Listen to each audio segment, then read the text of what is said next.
I admire Jeff Flake. Didn't agree with him all the time. In fact, even much of the time on issues.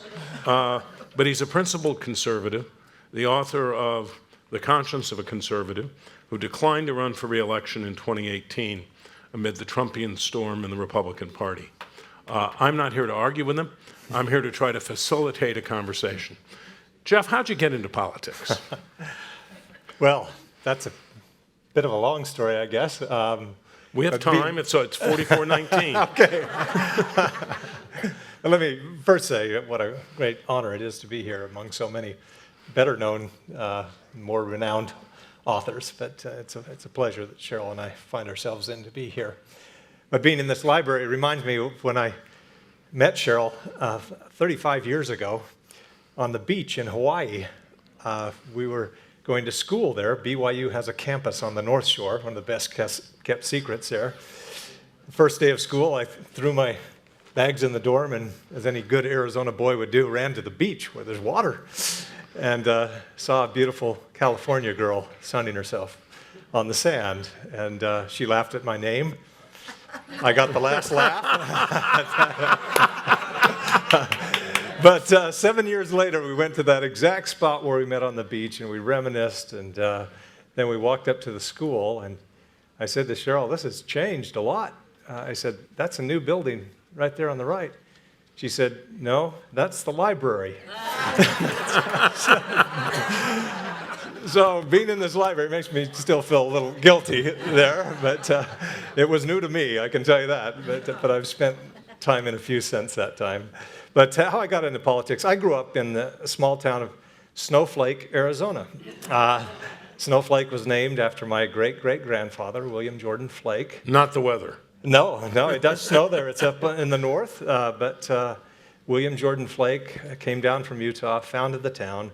Erastus Snow came along, and they called it Snowflake for the two of them. And that's where I grew up, on a cattle ranch. I was the fifth of 11 children, 69 first cousins on my father's side. That's how I got elected, ultimately. John McCain used to say, our popularity as senators is down to paid staff and blood relatives. I said, blood relatives, I'm still okay, John. I don't know about you. But that's where I grew up, and I grew up around, the dinner table with 10 brothers and sisters and arguing politics. My father was the mayor of Snowflake for a while. It kind of came by rotation. My uncle Jake Flake from Snowflake was Speaker of the House in Arizona for a time. My uncle was the Senate president. So there was, the family got involved that way early on in Snowflake. But I can tell you, if there was a partisan gene in the family, it didn't pass on to me. Politics and party were just, something maybe closest to your philosophy, but not something to hate the other person for. And I just didn't grow up that way.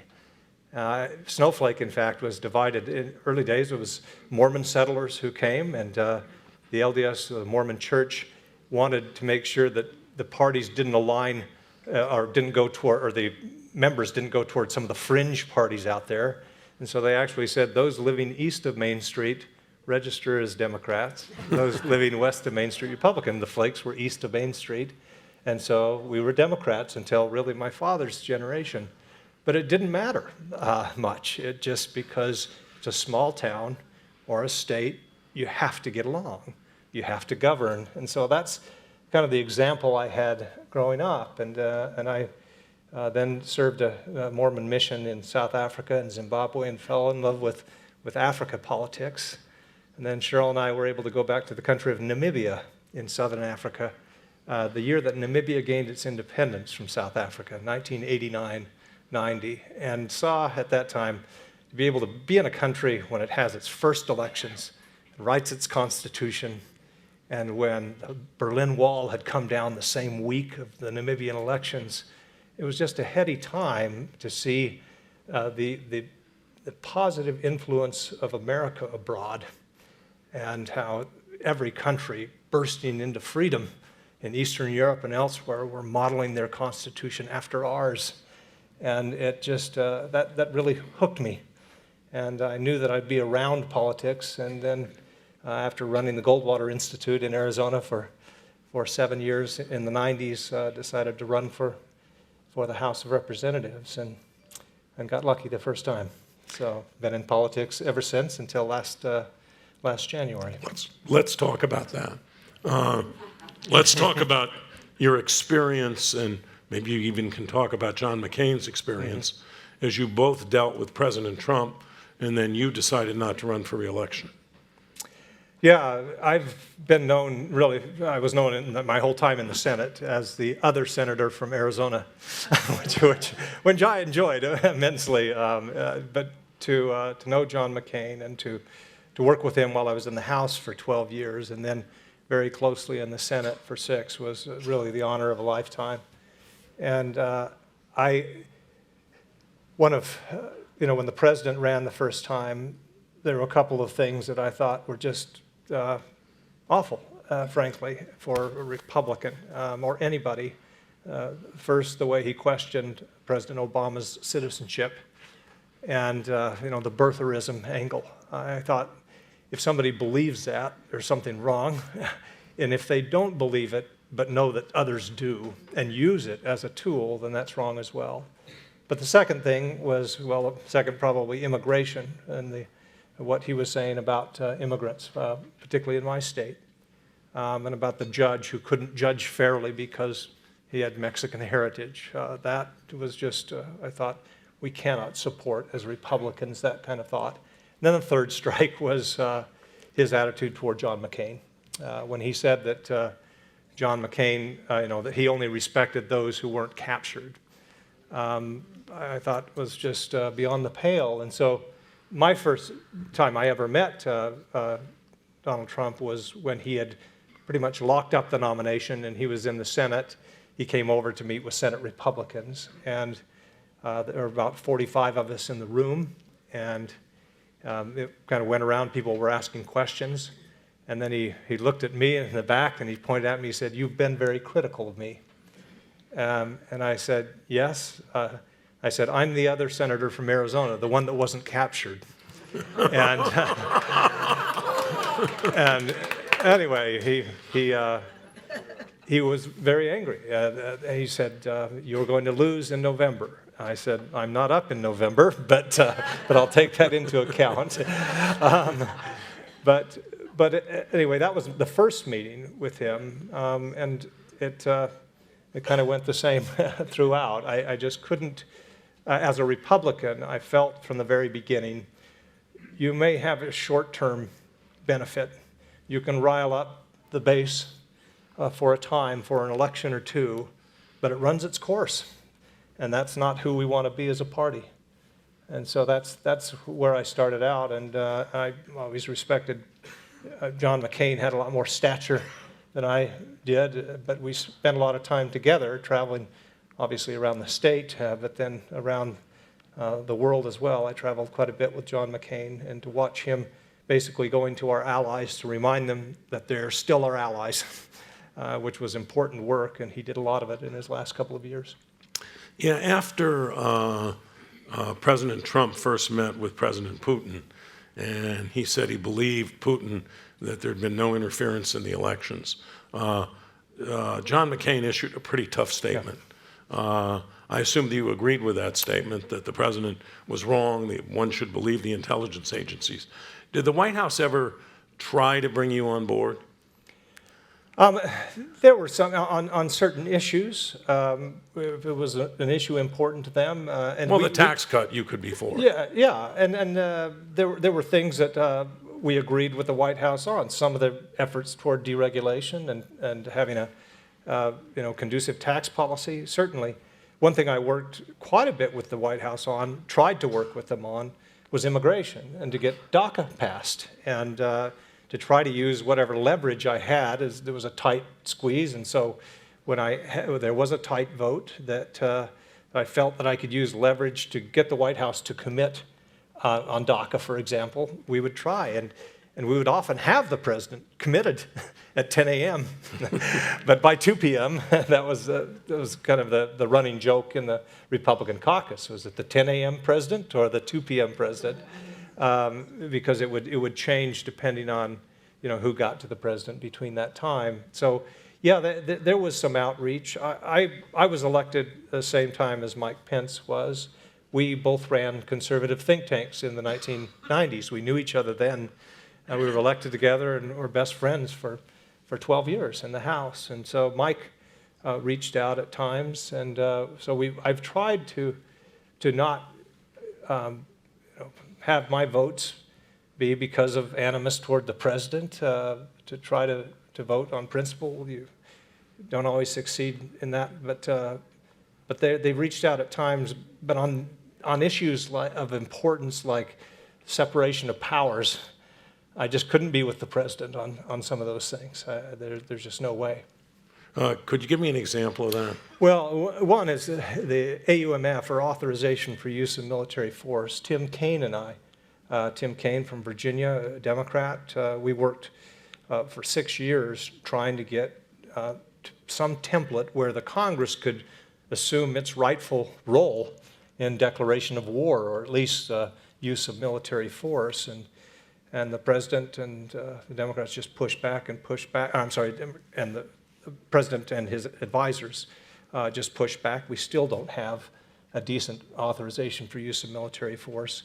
Or on things like the Muslim ban, which morphed into something else, which became constitutional, but no less nefarious, I think, in terms of trying to prevent people from coming.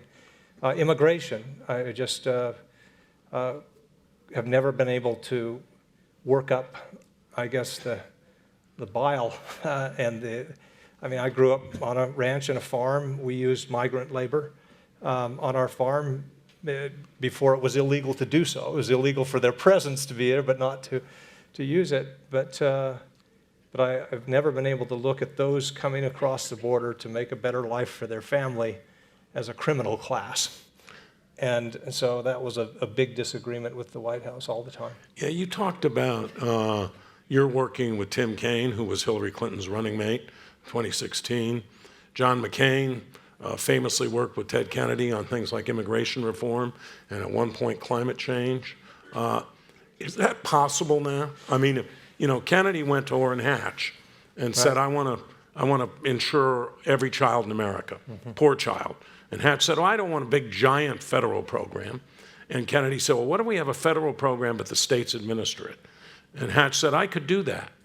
And as a result, 8 million very poor kids got health coverage. And this was in the 1990s. Is that even possible today? Wouldn't Hatch get killed if he did that? He'd probably get a primary quickly. It's all the incentives go the other way. Every incentive now says, political incentive is to rush to your tribe, state where you are, and stay there, because you don't want to anger both sides. And you make a calculation as an elected official. I only want to anger one side, and they won't really be that angry because the other side never thought I'd be that gettable. Right. And that really has diminished debate. Just a couple of examples that I mentioned in the book of how how difficult it is to do something like this. Gabby Giffords was shot, my colleague from Arizona on the Democratic side. She was shot in 2010, in January, or 2011, I'm sorry. A year later, well, that year, just a few days after she was shot, we left an empty seat for her at the State of the Union address, and the Arizona delegation, Republican and Democrat, sat together kind of in solidarity. 1 year later, she had recovered enough to come back to Congress, and only to resign the next day, but she was there at the State of the Union address. And so I sat next to her, and she wanted to stand up when President Obama would deliver his applause lines, like you see at the State of the Union address. And I was on the Democratic side sitting next to her, and she couldn't sit up on her own, so I helped her up, which left me, a lone Republican, standing in a sea of Democrats. I immediately started getting texts and emails and calls, people saying, why are you standing? Why do you agree with President Obama? It's just immediate. That's the reaction. Similar one, you mentioned Tim Kaine. When Tim Kaine was chosen as Hillary Clinton's running mate, I sent out just a playful tweet saying, now I have to count the ways I hate Tim Kaine. But I'm drawing a blank. He's a good man and a good friend. Congratulations. Immediately, same thing. Texts and emails and calls. And I was at a Republican event in Arizona a week later. And a man, actually, this is true, he stood up and yelled up. He said, why did you send out that text? Don't you know, if you can't say anything bad, don't? And he stopped right there. It was like he was reversing every piece of advice his mother gave him. But that's kind of the condition of our politics now, where it's extremely difficult we have a few examples here or there, but very difficult for members to work across the aisle because you get criticism and you get a primary. And in some cases, a death threat. And so it's difficult. So why did you decide not to run? You know, I loved being in the Senate. I was in the House for 12 years. You work pretty hard to get to the Senate. And my plan was not to be a lifer, but to do another term at least. I would have liked that. But it became clear when the president ran the first time that I couldn't support the president. I couldn't support some of the policies that he pushed, and I couldn't condone some of the behavior. I had hoped that that Arizona would be, as Arizona has been, tolerant and even excited to support somebody independent. Barry Goldwater and John McCain. That's kind of been in our DNA. And I had hoped that they would want somebody who would push back at least, not reflexively disagree with the president, but at least push back on things that were important. But it became clear by the middle of 2017, right around the time that my book came out, that my constituents in Arizona wanted somebody who was all in. And the state of the Republican Party right now is that, and you remember that those who vote in Republican primaries, who decide who represents the Republican Party in the general election, it's a subset of a subset, maybe of a subset. But that subset is very much behind the president now and don't tolerate dissent from that. And it became pretty clear that by the middle of 2017 that I would either have to adopt some principles that I couldn't adopt and policies, certainly condone behavior that I couldn't condone, and I knew that I would have to stand on a campaign stage with the president when he ridiculed my colleagues, when he disparaged minorities, and I would be forced to look at my shoes or laugh along or be fine with it, and I couldn't do it. And that's why I announced that I wouldn't run.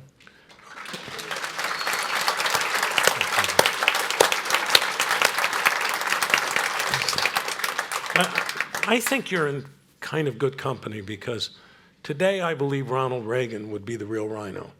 He'd be accused of being a Republican in name only. He believed in free trade. One of his proudest accomplishments was immigration reform, which he did in cooperation with Kennedy and with a Republican senator from Wyoming, and had a pathway to citizenship. What happened to a Republican Party that was pro-trade, dealt with immigrants in a humane and sensible way, and now seems to be captured entirely by Donald Trump? Why does he have such power over the party? It is difficult to understand. We came out of the 2012 presidential election after the loss, Mitt Romney's loss, and we conducted the famous autopsy as a party, the RNC and the Senate and House committees, and concluded that the Republican Party, in order to be relevant in the future, needed to appeal to a broader electorate. We needed to have a better answer on why we can't do comprehensive immigration reform. That's why several of us, the so-called Gang of Eight, in 2013 launched into the effort in the Senate, which passed the Senate. But there was a recognition, at least by the party at that time, at least what we thought was the majority of the party. And you even had some pundits and talk show hosts, Sean Hannity, famously in 2013, after the Mitt Romney loss, came out and said, we've got to do comprehensive immigration reform. And so it was what seemed to be a broad recognition. But quickly after that, President Trump and others started campaigning, and we fell back into well, let's just gin up the base. Let's play base politics. And it worked in the presidential election. And it can work, certainly, in some congressional elections and even in some states. But it does run its course, and that's my concern. I think we've seen that right here in California in the 1990s is probably the best example to me of where the Republican Party is going and where we're headed. Pete Wilson wanted a second term, latched onto Prop 187, which sounds very similar to the immigration rhetoric you hear out of the White House. And he succeeded in getting enough people out there energized to vote, the Republican base and some others, but it, in the same process, turned off so-called soccer moms and certainly Hispanic Republicans and others who said, I just don't want to be part of this party. And now, since the mid-'90s, only Arnold Schwarzenegger and an insurance commissioner. Arnold could never have been nominated in a regular Republican primary because he was pro-choice and to some extent pro-gay rights. But that's the point. I think in California, you aren't likely to see a statewide Republican win election. You haven't had it in 25 years other than Schwarzenegger and one insurance commissioner. And you probably won't see it for a generation. And I fear that's the demographic cul-de-sac that Republicans are headed into. When you look at states like Arizona, Texas, I think that's where we're headed. Texas, when it goes blue, Republicans who love the Electoral College, and I'm one of them, I like that system because it emphasizes our federalism, but once Texas goes blue, there isn't a map you can put together that will put Republicans in the White House when that happens. And so the Electoral College that is now Republicans' friend will become the thing that we just can't get beyond. So I'm very concerned about that, not just the politics of it, but the policies as well. This kind of politics, this kind of anger and resentment. And, this phrase, we just got to own the libs. I mean, that's not why I got into politics, and it isn't why most people who are in politics got there. I think some are caught up, and you mentioned, why it is this way. The president does have a strong hold on the Republican Party, the apparatus, for many reasons. You look in states like Arizona, a lot of the business community has kind of shied away, given some of the anti-immigration and some of the rhetoric coming from the state party, which leaves the state party at the mercy of the national party, the RNC, which is controlled by the Trump administration. And so the state party isn't, if they want funding for get out the vote efforts or anything else, they have to toe the line completely with where the national party is. And so it becomes kind of just a cycle that we can't get out of, and I fear that that's where we're headed as a party. Let me talk about that cul-de-sac and your reference to California. People forget this, but all through the 80s, commentators would write about the Republican lock on the Electoral College, because the Republicans were always going to carry California, the state of Richard Nixon, the state of Ronald Reagan. 94 comes along, Proposition 187, and basically Republicans have been in terrible trouble ever since. It's become the bluest of blue states. Now, if this cul-de-sac takes effect, and I have some doubts about Texas becoming blue this year, but it could in 2024. Yeah, I do too. I do. But if this year Trump loses, And by the way, I should footnote this by saying I don't think Trump can win. I think the Democrats can lose. But let's say that Donald Trump loses, and let's say the Trump forces continue to control the party for another cycle and another cycle, and there's another loss and another loss.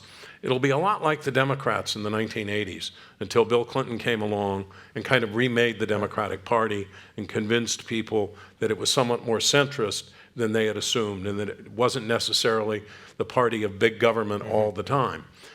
Do you see that happening with the GOP that loses elections and suddenly goes back to that autopsy and says, we have to do this differently? I see that as well, a big election loss is probably a necessary but not sufficient condition. Right. It's probably the best chance Republicans have of reassessing and saying, we went down a cul-de-sac. We went down a detour that was not productive. It's not who we are. I hope that is what happens. I do. I think that we stand the best chance as a party of rediscovering the principles that have animated the party for decades. Limited government, economic freedom, embrace of free trade, embrace of immigration, strong American leadership around the globe, respect for the institutions globally that we established, that we were the architect of. And I do think that will likely only come if nothing focuses the mind like a big election loss, and that's what it will take. Yeah. I direct the Center for the Political Future at the University of Southern California. Mike Murphy, who many of you have seen on television, longtime Republican consultant and strategist, who's a never-Trumper, is my co-director. And he points out that Republicans, since the day of Donald Trump's inauguration, have suffered electorally over and over again in terms of governorships, state legislatures, what happened in the Congress. So this process has already begun. But how, in a party that is shrinking, the Republican Party in this state is now the third party. The Democrats are number one, independents or declined to state are number two, and Republicans are number three. It's never happened before in history. And as it shrinks, then certain elements that want it to be the way it is now get more and more powerful. How do you overcome that? Yeah. That is a difficult part. In Arizona, we have some of the same phenomena in terms of the increase in independent registration. Republicans are on top, but only barely, and then independents and Democrats. But it does, when the president says that I have 95% support the Republican Party, that's a bit misleading, as some of the statements the president makes. But part of it is that fewer people self-identify as Republicans now, and so it is possible that he has a greater percentage of a shrinking group. And I think it is true since during the midterms, Republicans lost. I think the figure was 610 legislative seats around the country. So if the midterms are a proxy for what's coming in this general election, then we will suffer huge losses. And I don't know if that leads to both houses, both chambers staying in, Democrats continuing to control the House and maybe picking up the Senate. It's tough to see, given the Senate map this time, that happening. But I've always thought, as a conservative who believes in limited government, divided government is the best government. if your animating principle, the one you really believe in, is limiting government, then if you look over history, the best we've been fiscally as a country, when we've really paid attention to debt and deficit and the future generations, it's when we've had divided government. And when both parties say, all right, we're going to hold hands and jump on this issue, whether it was extending the life of Social Security in the 1980s or some of the agreements in the 1990s on whether it's welfare reform or debt and deficit, where both parties say, let's share the political risk and reward. Or we saw that the last example of that was in 2008 with the financial meltdown. And I look at that and think, could we do that today?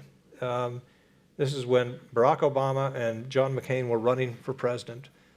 And Hank Paulson and Ben Bernanke came to Capitol Hill and said, we're melting down and something has to be done.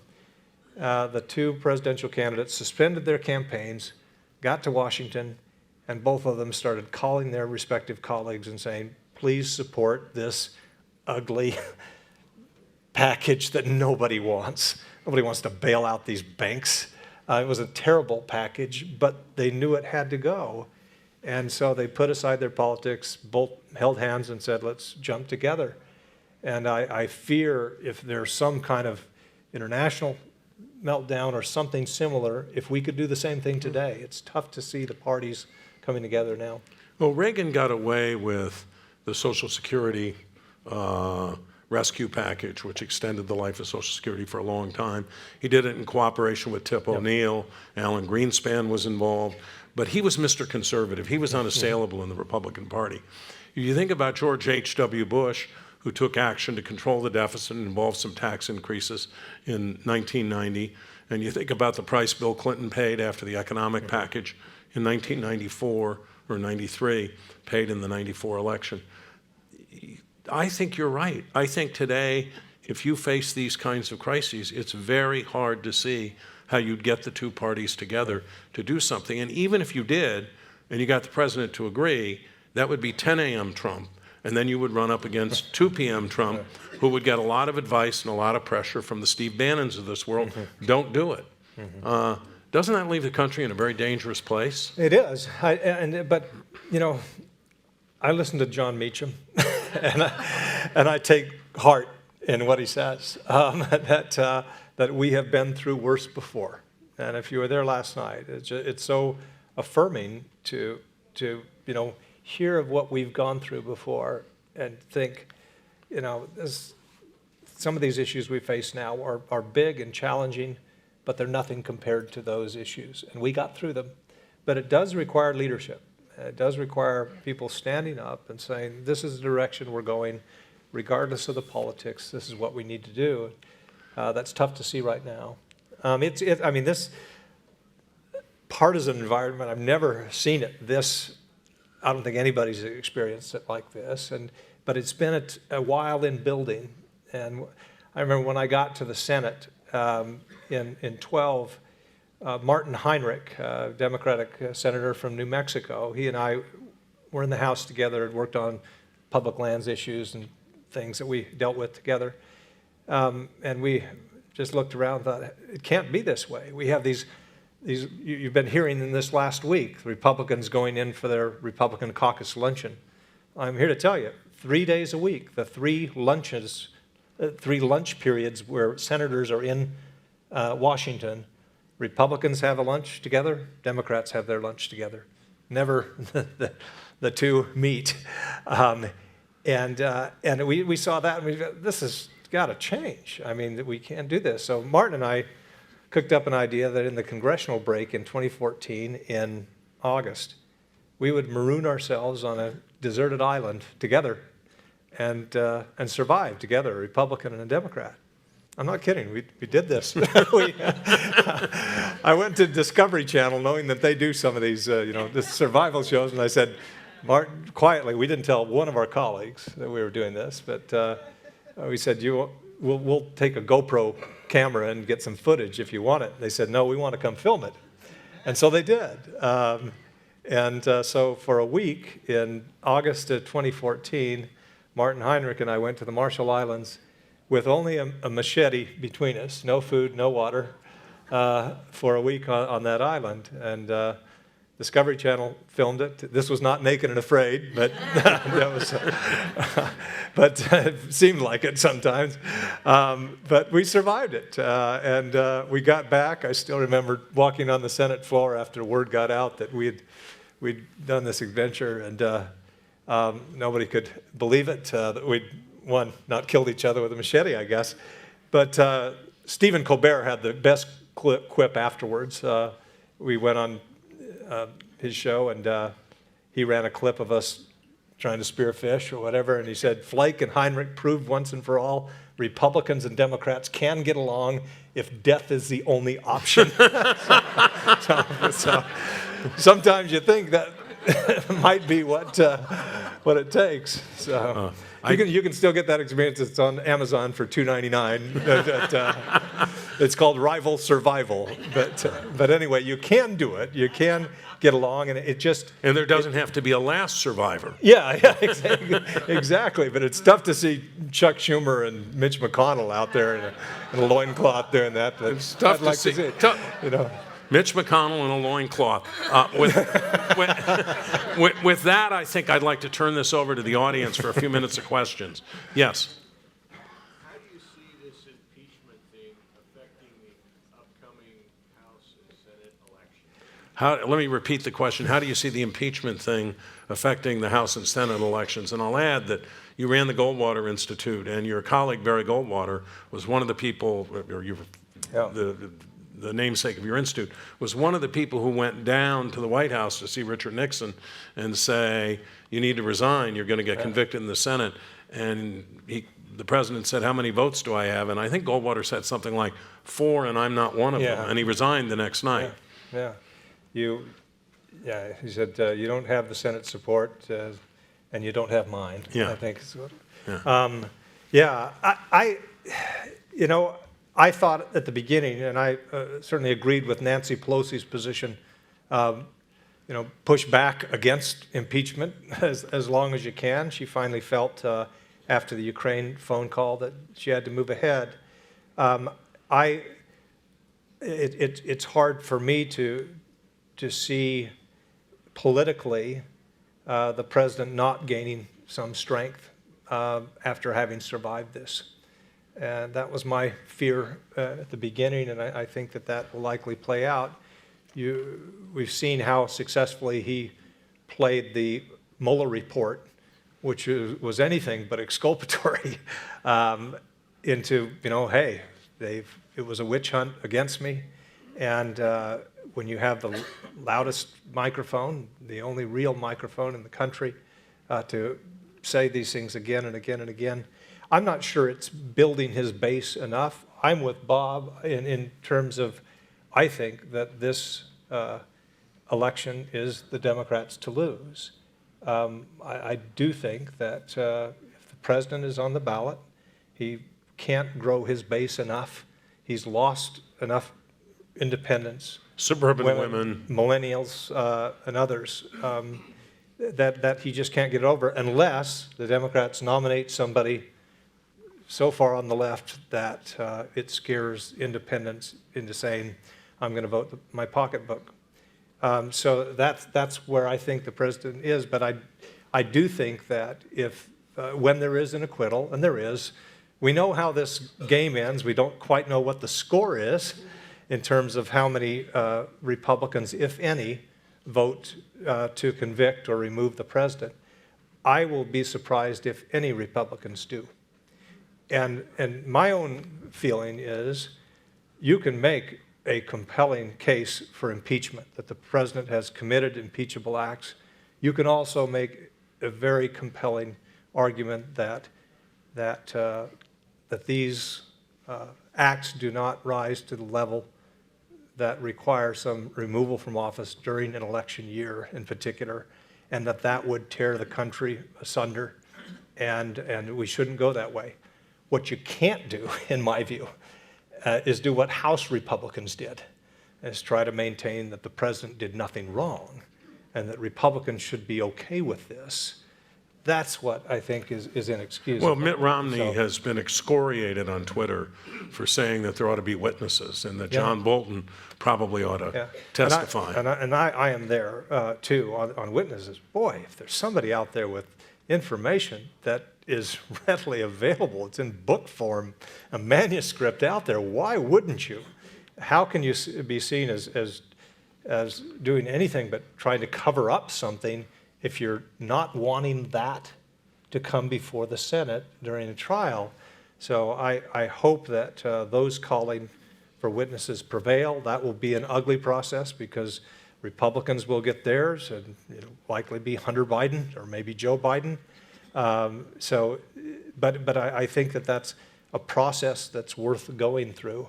But in the end, the president will be acquitted, and I think he'll likely draw some strength from that. I don't think it will be enough. I hope that it isn't. But it'll probably play in the president's favor, not in all races. Take Arizona, for example. I think Martha McSally, who ran for the seat that I held and lost and then was appointed to fill the rest of John McCain's term, is going to have a very difficult path toward election, taking the position that the president did nothing wrong. We shouldn't have witnesses. I think that that's untenable politically, but I think that's where she is and where she's staying. I'm going to try to squeeze in 2 more questions, at least. Yes? Have you ever thought of running for president? You have to get through this woman right here. Cheryl has counted our time out of office now, first weeks, then months, now a year, as time without death threats. And when I say it, it's difficult to want to work with the other side or whatever. It has real consequences sometimes. And I can tell you, just 3 months ago, during the same week, 2 individuals were sentenced for threats made against our family.